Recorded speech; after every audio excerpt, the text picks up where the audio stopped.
В День славянской письменности и культуры в ВГН прошло интеллектуальное развлечение «Се ас писах» – прогулки по Старославянскому полю. Спикер Татьяна Бунчук рассказала участникам о трудностях перевода с церковно-славянского на другие славянские языки, о связи ведьм и поэтов, азбуки кириллицы и глаголицы и многом другом. Мы действительно не на серьезном мероприятии, то есть не на лекции, не на учебном занятии, а мы, как мне казалось, непринужденно разговариваем о старославянском языке, поэтому это из разряда развлечения, но не просто развлечения, а развлечения для ума.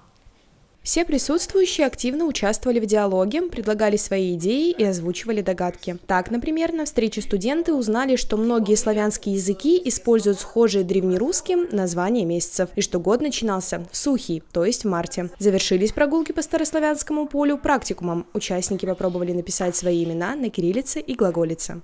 Мне невероятно понравилось, я редко хожу на пары, поэтому оказаться в стенах университета для меня большая радость, особенно на таком развлекательно-интеллектуальном мероприятии. Интеллектуальное развлечение стало первым в цикле мероприятий, приуроченных к празднованию Дня славянской письменности и культуры. Помимо него, в ВГН прошли литературно-театральная читка пьесы Александра Островского в исполнении актеров Академического театра драмы имени Виктора Савина и публичная лекция профессора Натальи Кожуховской «Копии, отражения, тени. Мотив двойника в литературе».